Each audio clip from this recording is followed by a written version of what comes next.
Welcome, everybody. It's great to have you here, Judy. What Thank you, about Russell. you introduce yourself and give us a bit of background? Well, yeah, I'm Dr. Judy Wilyman.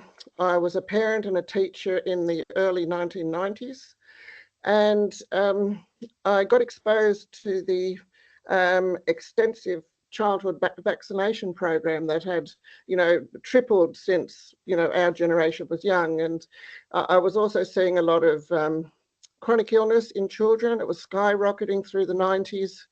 And it occurred to me, I then was put onto literature as a science teacher that indicated that the ingredients of vaccines could be the cause of a lot of the chronic illnesses in our children.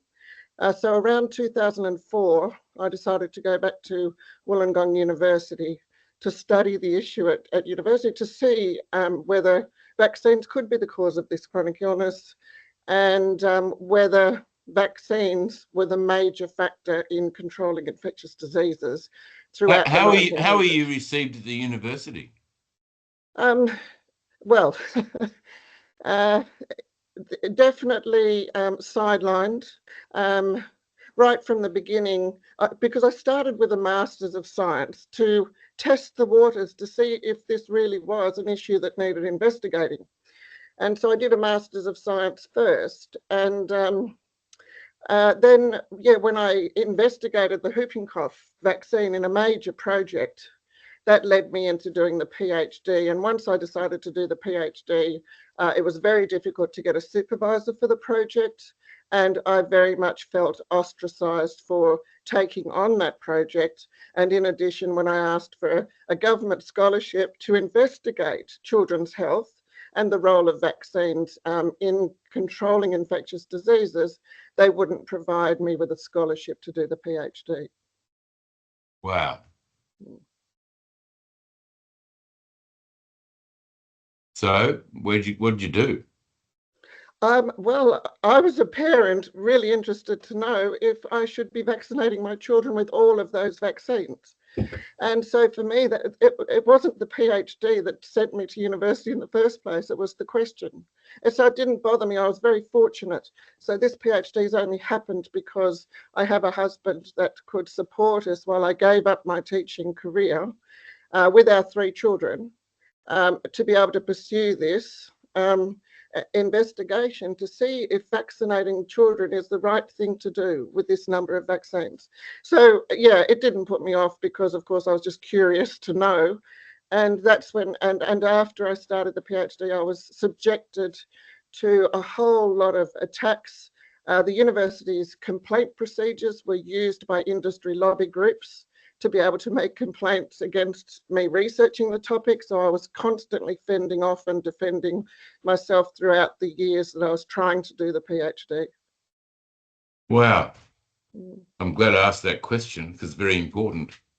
People don't realise the power of the industry-funded lobby groups that are actually astroturfing. They're pretending to be grassroots movement. The major one that's doing this, or certainly was up until COVID years, when their tactics became exposed to too many people, was the Australian Skeptics. And they were set up, one of the founding members was Dick Smith, who set them up in 1979. And their goal is supposedly to expose pseudoscience in order to manipulate public behaviour on these scientific issues. And of course, they use industry-funded scientists to promote their message. And they're not a scientific organisation. It's an organisation that targets the lay people, and they're quite big across Australia. They have skeptics in the pub. So it worked because people like to feel part of something. And they would get industry-funded scientists such as Norman Swan and Dr. Karl. These people are members or subscribers to the Australian Skeptics, and it's that, and then they promote it to the average person, and it was the skeptics that was calling people anti-vaxxers, and that's where the denigration and ridicule took off. And even lay people would just say, "Oh no, I'm pro-vaccine, you must be an anti-vaxxer," and it became this herd mentality. Why do Why do you think people like Dick Smith weren't questioning the science or questioning what's been put forward? Questioning the narrative, I mean. That's The right. skeptic, it seems the opposite to what they should have been doing. They should have been actually questioning the narrative. It's part of George Orwell's doublespeak, and that's where it's come from, Russell. It is part of the plan. I followed back to where the Australian skeptics originated, and they came from the US Committee of Skeptical Inquiry. And if you look up that organisation, see, they try to obscure their main goal, and their main goal is to promote corporate policy and corporate interest in government policy. And if you follow back and look at the US Committee of Skeptical Inquiry, that's exactly what they do. They lobby for corporations in the government. And when Dick Smith and his colleagues set it up in Australia in 1979, they set it up hiding that specific goal, but claiming to expose pseudoscience on scientific issues to ensure the public was to influence public behaviour. Literally, that's what was on their website. I've got all the screenshots to show it. And you write about these skeptics. See, that's what I mean by astroturfing. They're pretending to be a grassroots movement that's skeptical, and they're doing the opposite. And that's what you'll notice with Friends of Science in Medicine. Look at the name. And they're also an industry-funded lobby group that were fundamental in attempting to remove my PhD from the university. And humiliating me in the mainstream media for, well, it's been for 10 years now, but certainly after my PhD was published, there was some really, vicious attacks on my reputation, and the denigration with words like conspiracy theory, anti-vaxxer, and all those derogatory terms. To think that you could go to university in the 2000s and journalists would be allowed to dismiss your research as a conspiracy theory. That pulls the rug out of all university work. Why bother going to university when you're not allowed? It can all just be dismissed with bullying labels such as anti-vaxxer and conspiracy theory. I mean, the whole purpose was to be able to participate in public debate, and that was the function of universities once. But it's not any longer, because university research is now fully funded by industry. And the only research that is promoted to the public is industry-funded research. We're allowed to do this, Russell. And what I found when I was at university was that there were other PhDs already published that had already discovered and come to the same conclusions I had, collecting dust on the shelves in the university, because who's going to promote it? And that's why I started my newsletter in 2012, because I could see that I would be the only one seeing this information that was literally jumping off the page at me in the medical journals. It was so easy to put it together. Yeah, it seems the difference between a conspiracy theory and the truth is about a month. Yeah, absolutely. And of course, you'd be aware now that they designed that term, a conspiracy theory, purposely. It was the CIA that had used that term, and they're the ones that have promoted it for decades now to try and prevent the public looking at issues of scientific value that have evidence, that goes against government propaganda. Mm. Yeah. Well, what's the background from your studies? What's the background? Okay, so my PhD, I guess my PhD was, it investigated what the major role, what was the most important factor in the control of infectious diseases and the removal of risk from infectious diseases. And my literature clearly showed that by 1950, the risk of infectious diseases had been removed in all developed countries, and it was due to all the improvements in public health. The environmental and lifestyle issues had reduced the risk of all of these diseases completely. So, in Australia at that time, it's all stated in the Commonwealth Yearbook, and by all the prominent public health officials. I've put their quotes even in a document, including Professor Fiona Stanley. They all stated that deaths to infectious diseases declined before mass vaccination campaigns were implemented. That's a direct quote from Professor Fiona Stanley, who won the Australian of the Year in 2003 for public health, but then of course sold her soul because she became the director of the Telethon Institute for Children's Health in Perth, which of course is literally the body that promotes and develops vaccines and vaccine policy. So, it was very sad to see. And that's why they had to denigrate my research so much, because I've got the historical literature that actually proves that it wasn't vaccines that was the major factor in controlling these diseases. And what's happened, Russell, is that from the 1990s onwards, the government's been allowed to use the media to promote cases of whooping cough, which cases after 1950 were not a serious risk to the population. Parents were no longer worried about whooping cough because of the improvements in the environment and lifestyle. And the cases that existed were either subclinical and asymptomatic or mild, very mild. And that gives you natural immunity, you see. So they've never been a problem from 1950 to 1990, but then they restarted notifications of cases so the media could frighten people into getting vaccines, getting their children vaccinated. And you'll see that that was the strategy for COVID.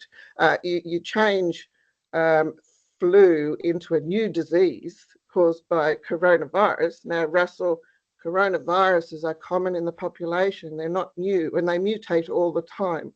So this was all, manufactured to make it look like flu was this new disease. And I mean, you'd know they've used gain of function research to make the virus more contagious and virulent.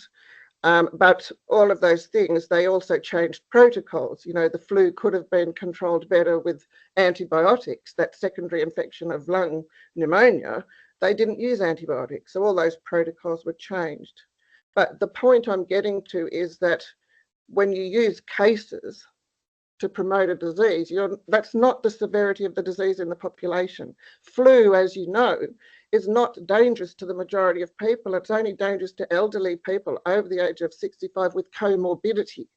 So risk of a disease is not just simply presented through cases of disease in all demographics. And that's the key factor in changing all of this. Nowadays, Russell, the media has been told that if there is a single case of measles, they must declare an epidemic of measles. They're allowed to say, we've had an epidemic of measles, and it's simply one case of measles. And I'll tell you that measles is still common in the population, but it's been re-diagnosed as atypical measles when children get it. And because it's not publicised, then people think, oh, it's been eradicated, which was the only purpose, Russell, for bringing in the vaccine in the first place. By 1950, measles was taken off the notification list as well. And a vaccine wasn't brought in Australia till 20 years later, not to remove the risk of deaths and illness, but to see if they could eradicate the disease. Quite different.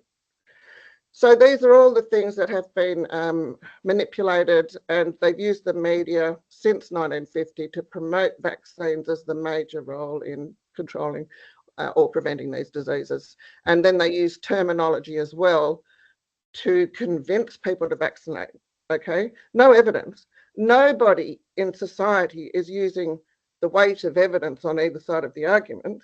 And that's why this works. Propaganda works with doctors as well as with the public because they've brought in new terms.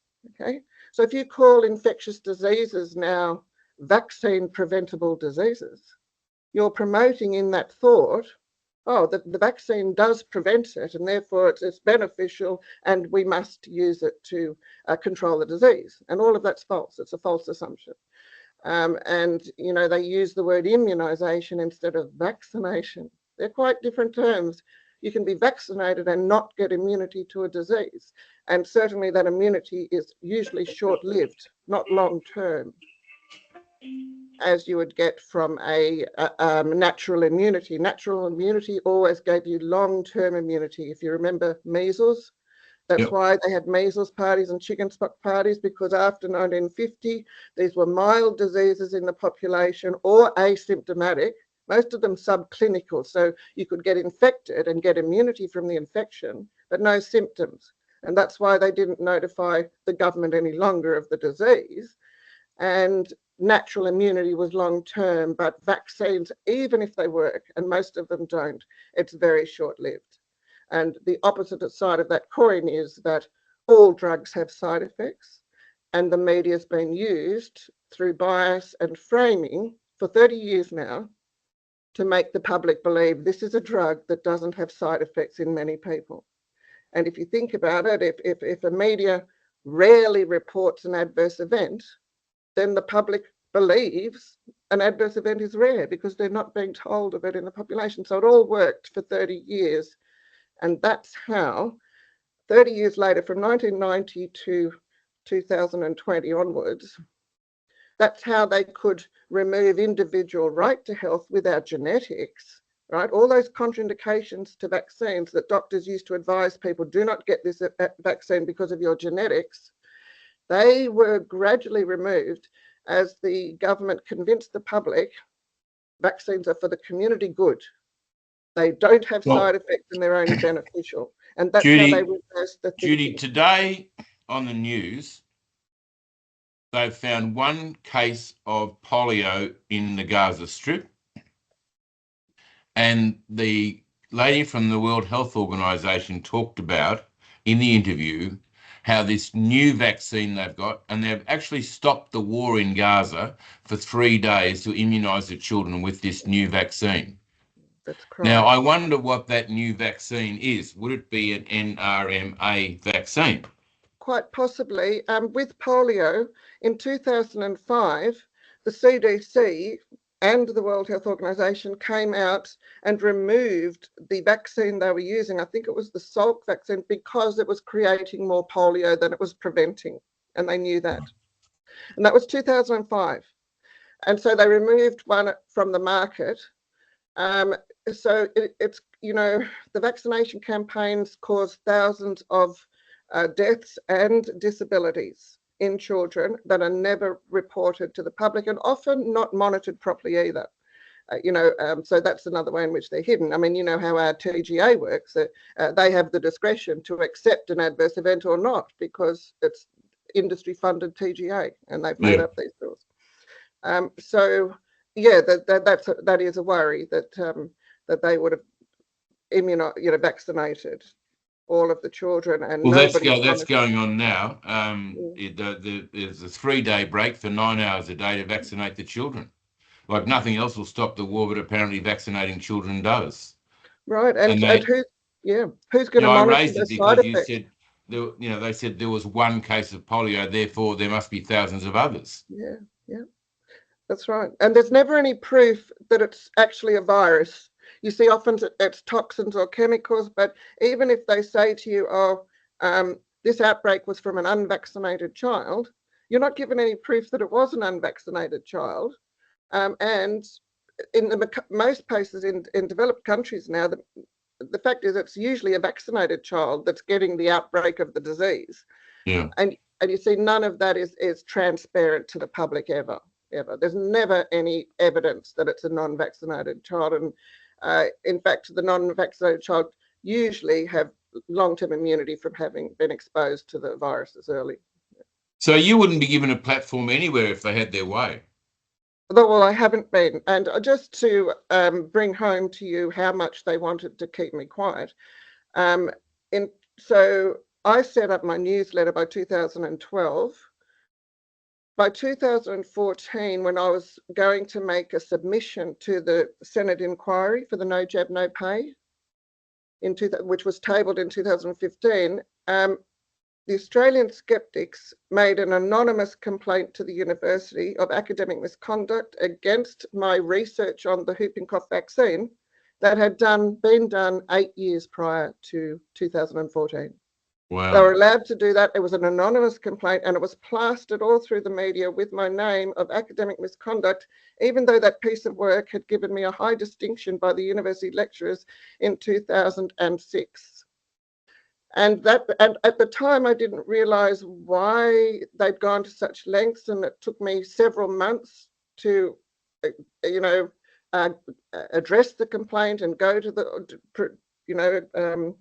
deal with it through the university, through the investigation. So by about May 2015, I'd still been tied up with this investigation, and it was, it wasn't academic misconduct, and they found that the anonymous complainant had misused the university's complaint procedures to debate the scientific information, and so it was completely vindicated, the entire research project, which got a high distinction in 2006. And yet when I asked the university to put out a public press release vindicating my name and reputation, to say that there was no academic misconduct, they refused to do that.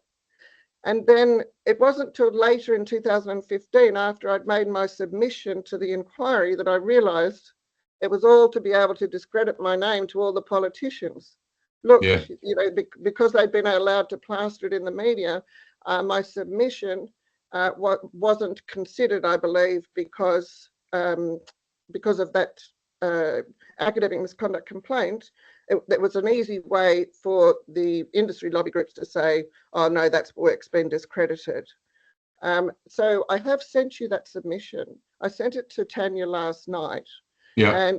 And Russell, even if you just read the first 2 pages, it's actually about 8 pages, but even in the first 2 pages, you'll see clearly, I've summarised the arguments there, both for human rights and also the corruption of the parliamentary processes, because so with that complaint, I actually wasn't happy that it was an anonymous complaint, yet my name was through the media. So I pushed that right to the top of the university and wouldn't let it go until they gave me the person's name. It was Dr. John Cunningham, who was the leader of the Savin lobby group, industry lobby group. That's the Stop the Australian Vaccination Network against Merrill Dorey. And they are an offshoot of the Australian Skeptics. That's Dick Smith's organisation that he and Richard Carlton, I believe Philip Adams was one of the founding members as well, that they set up in the late 70s, early 80s. So what I'm saying... Can you give them some slack and say they were used? No. That's the thing, Russell. The vitriol and the smear on all social media platforms. I tried to debate my research on the Conversation website, which is meant to be for academics to debate their scientific research.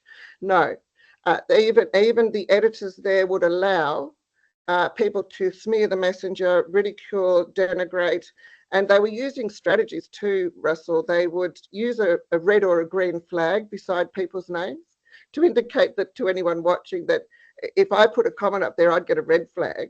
But if one of these industry lobby group activists put a comment on there that was unsupported by evidence, or smeared the messenger, myself, rather than addressing the arguments, they would get a green light.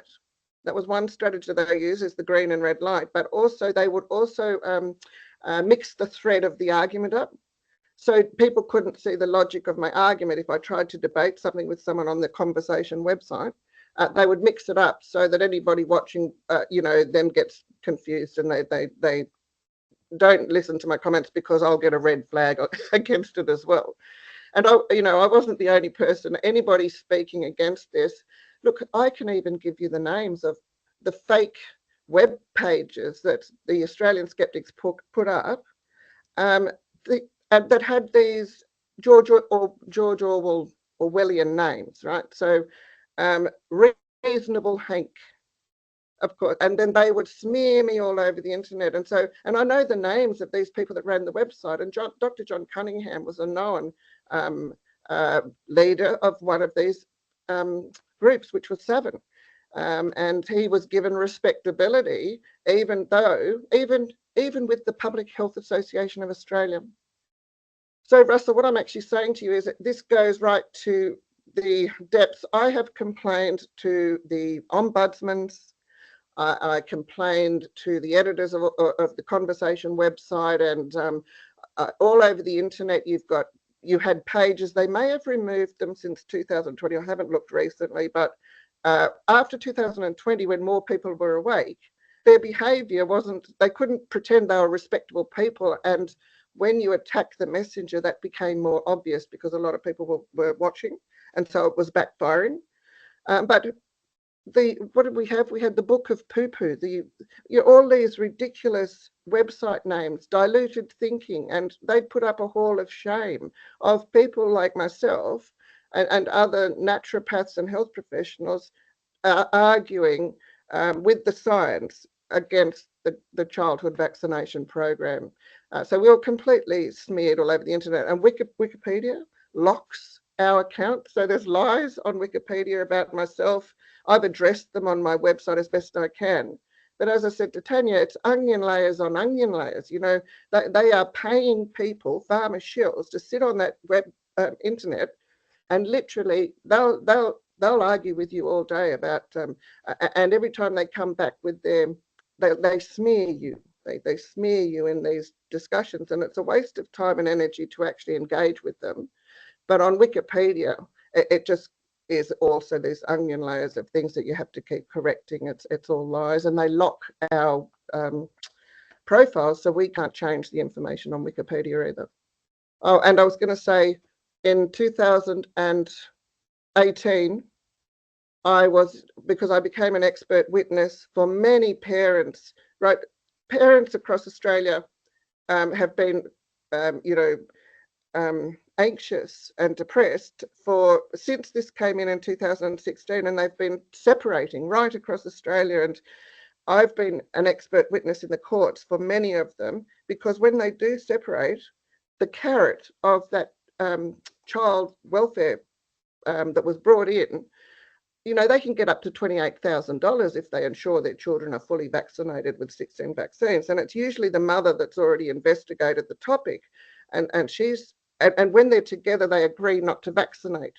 But when they separate, I don't know whether there's some vindictive part of it, or whether the husband just needs the extra money and he thinks, well, the government says this is the right thing to do, so I'm going to push it. But I was in the courts on several occasions, and it was completely biased, the experiences I had. But then in 2018, when the doctor couldn't refute what I said in my expert witness report, they brought in Peter McIntyre, and he's the head of our program for 17 years in Australia at the NCIRS. When he was brought into the case, my confidential affidavit was leaked to the Sydney Morning Herald. And he commented in that article in the Sydney Morning Herald, and there's lies and false information about my affidavit and what I was saying. And the lawyers in this case were just blown away. They said, Judy, that's extraordinary. They said, you must report this to the AFP. It's a crime. There's a 1-year jail sentence attached to leaking someone's confidential affidavit. So in January 2019, I reported that to the Australian Federal Police, and I didn't receive any response. So that's how far this is protected. That the ombudsman wouldn't respond, the AFP, it's all being controlled. We have a tyranny that is completely sewn up. Now, in regard to these punitive arrangements that came in with that legislation against, particularly it affects Indigenous families, women, single parents, and basically low and middle income families that can't afford to fight back. Now, it affects their parental payment, their tax benefit Part B, and their childcare payments. Mm-hmm. Now, my intention is to get that legislation repealed so those families would be back. I think you can only back pay for 12 months.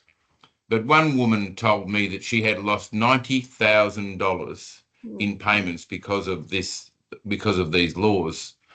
What is behind? I can understand them saying we want as many children vaccinated as possible. Fine. But then to have punitive arrangements for people who do not have their children vaccinated. Oh, and on top of that, what was taken away was their right to conscientious objection. Mm-hmm, mm-hmm. Yep. Would you like to comment around that?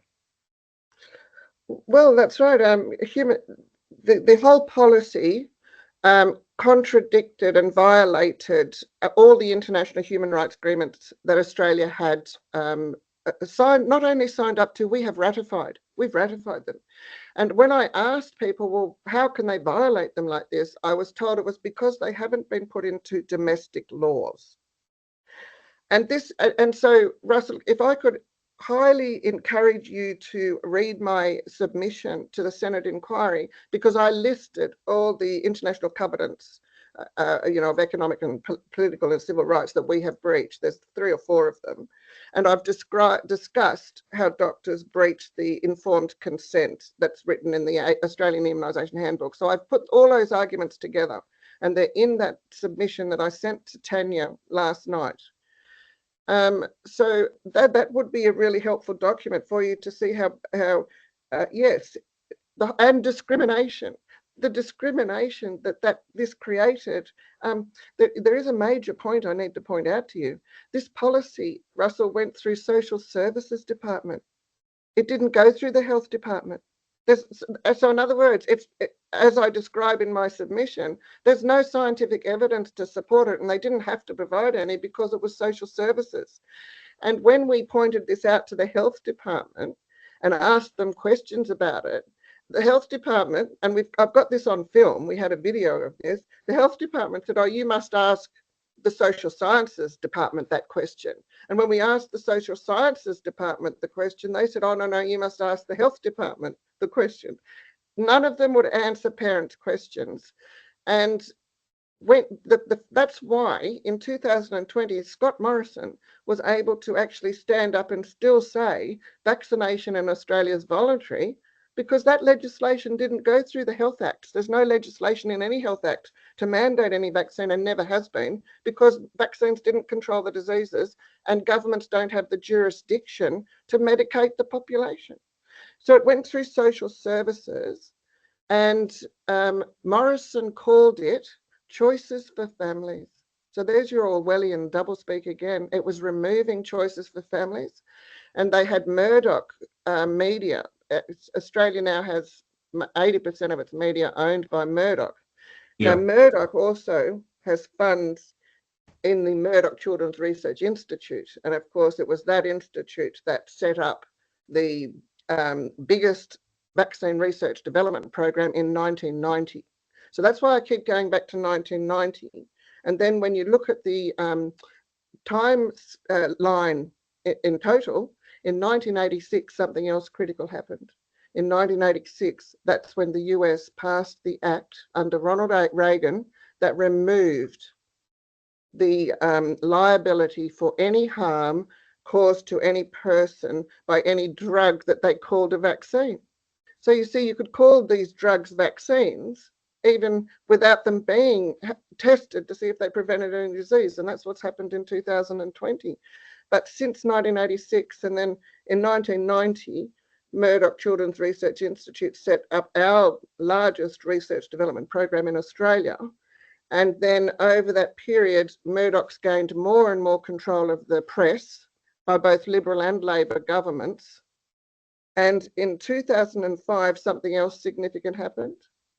The head of Virgo, which is Australia's largest vaccine research development program at Murdoch Children's Research Institute, Professor Terry Nolan, after 15 years, was made the chair of the ATAGI government's Vaccine Advisory Board, the Australian Technical and Advisory Group on Immunisation.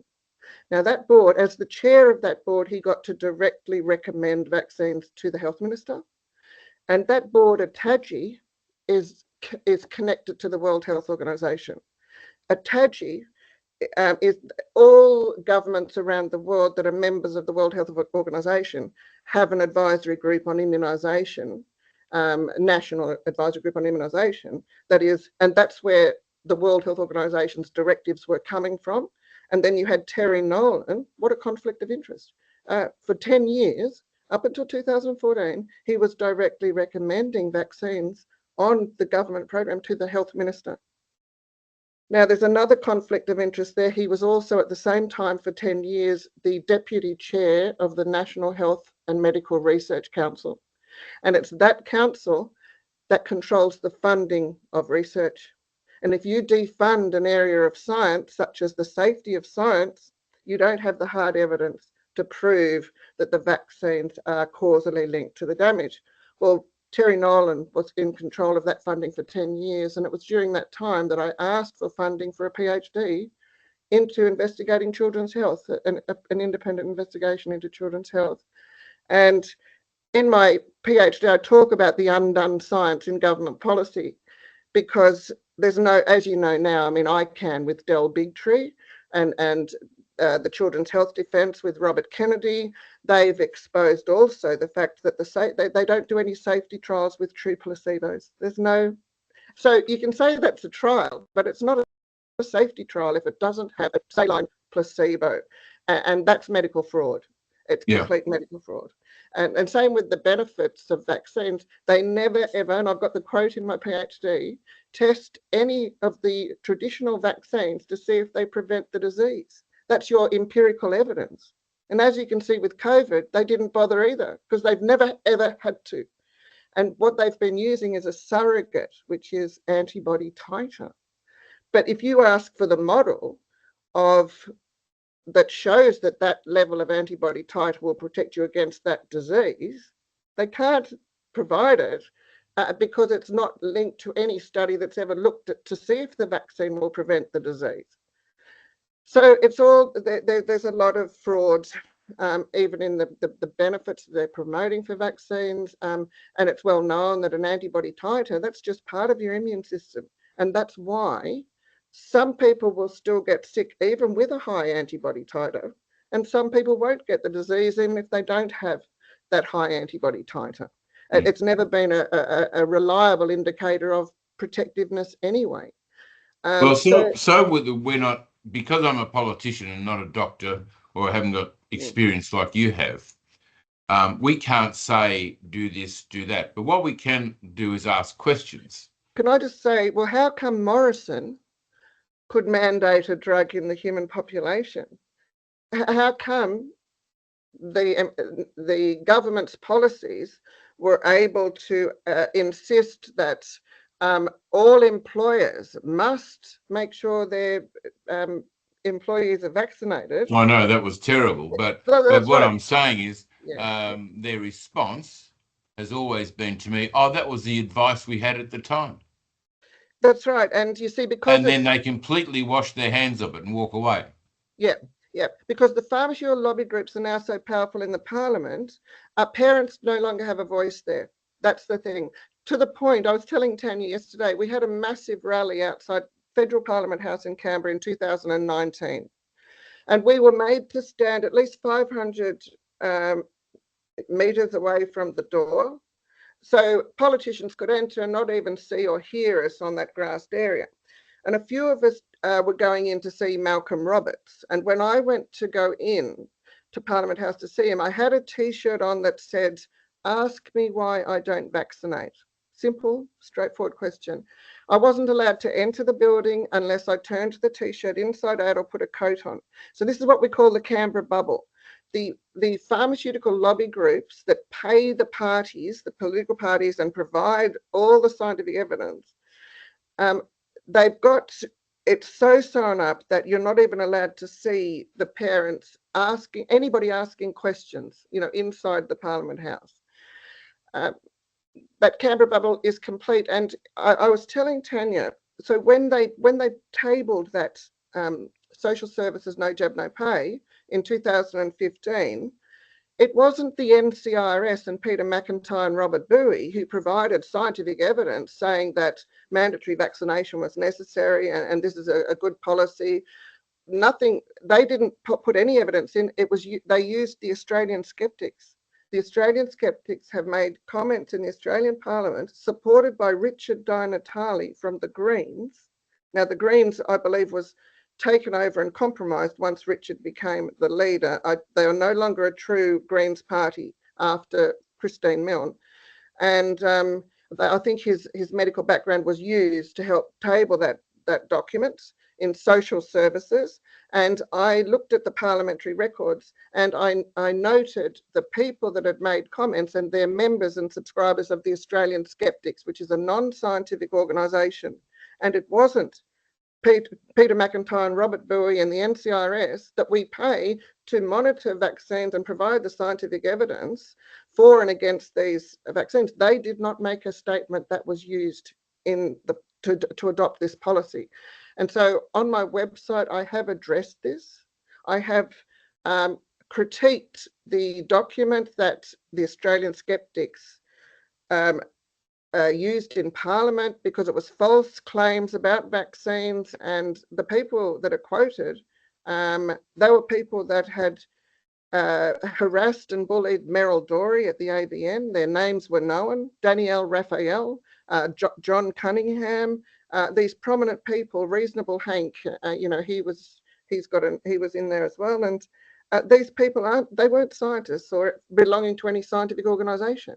So I believe that fraud or corruption of political processes is involved, because this policy shouldn't have gone through social services anyway. It should have been put in law in a health act if there was evidence for it. And that's what I've described in my submission to the No Jab, No Pay that I've sent to you. Yeah. Having said that, now and coming into that questioning area, what should we be asking the Human Rights Commissioner today? Look, Russell, I wrote to the Human Rights Commissioner for 10 years. And for 10 years, so it was,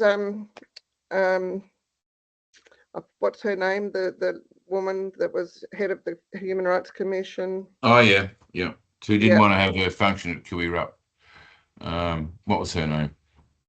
Anyway, I wrote to many people for 2 years, and they never had an independent commissioner. Lorraine Finlay's the one now, current one. Who was the girl before her? The woman. Can you tell me, Carly? Tanya? Jill? No. No, it wasn't Jill. Anyway. It'll come to me. Me. I know you're talking about. I sat next to the plane plenty of times. Yes, I did. I wrote to the...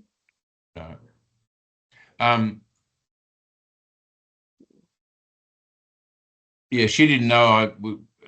She was the lady that said we're not having our Christmas party at a place like Kiwi-Rup after she got into trouble, but she didn't know the guy sitting next to her was from Kiwi-Rup, me. Oh, right. That's unfortunate. Yeah. The Human Rights Commission would always fob off the questions and say that's the health department, and they wouldn't fight for our human rights when I wrote to them. And I've got 10 years worth of letters. Judy, I want to call them to account. Yes, that would be good. But I've since learned that originally in Australia around the 40s, 50s, there was a League of Human Rights. And that was a body that actually promoted human rights for the general public. Yeah. And it appears that the government has set up its own Commission of Human Rights for its own purposes, to be able to control the issues and support the government. And that's how it appears to many of us now who've been advocating for 10 years, and we've experienced the way in which the Human Rights Commission fobbed off our letters and ignored these breaches of the international human rights covenants that we've ratified, and ignored the informed consent to vaccines, which is required without coercion, manipulation or pressure in the Australian Immunisation Handbook. That violation is huge. And but no, the Human Rights Commission would not help us. It was always... Dr Judy Wilyman, what would you like to say to the Prime Minister of the day if you had him sitting in your lounge room, wherever you are now, and you had him sitting in front of you? What would you like to say to him, or the Health Minister? I would say that they've been complicit in the biggest crime against humanity that's ever been committed, that the reason that we have informed consent to vaccination without coercion, manipulation or pressure, written in the guidelines, the ethical guidelines for doctors and practitioners, is that there is no drug that is safe in the majority of the population. And vaccines are a drug, and the chronic illnesses are linked to our genetics. And so many people that are mandated with these drugs are now predisposed to getting the chronic illnesses that we are seeing skyrocketing in our population, and which I saw starting in the schools in the early 1990s. They have the industry lobby groups and pharmaceutical companies now have too much power in the Australian Parliament, and they are preventing the public from having a voice in the Parliament in these policies when parents are the main stakeholders in these policies. And I will also point out that they need to look at the historical literature and understand that vaccines were not the major factor in reducing the risk of infectious diseases, and that every vaccine and drug must be a choice for the public in all of these issues, particularly vaccination, which is given to a healthy person. Thank you. Dr. Judy Wilyman, if you're going to speak to the Human Rights Commissioner today, what would you say to her very briefly? Well, they haven't been doing their job. We have ratified the international agreements, human rights agreements, and yet for over 10 years now, particularly since 2016, when the government was allowed to, without any jurisdiction, mandate these drugs in policies, the Human Rights Commission has let this all pass. So we have not been a nation that's been supporting human rights for over 10 years. And so they haven't fulfilled their role. They are completely, they have no teeth. In actually being able to ensure that the international covenants that Australia has ratified are actually being upheld in Australian laws and procedures. So the money going to the Human Rights Commission has been wasted now for many years, and the Australian population is suffering both mentally and physically, with the huge increase in disabilities, and the mental health across this country for having been coerced in a medical practice is huge. Mental health issues are also through the roof, and many families are in distress because of the division that's now been created because the Human Rights Commission would not support the fundamental human right of bodily autonomy in government policies. Well, Dr. Wilyman, that's the most interesting conversation I've had for a long time. I do appreciate you coming on with us today, and I thank you very much. And I honour you for the work that you've done, I really do, and for being able to stand up against such, in such difficult times when your enemy was so great and so powerful. It's individuals like you that make Australia what it is. Thank you very much. Thanks, Russell. I appreciate that.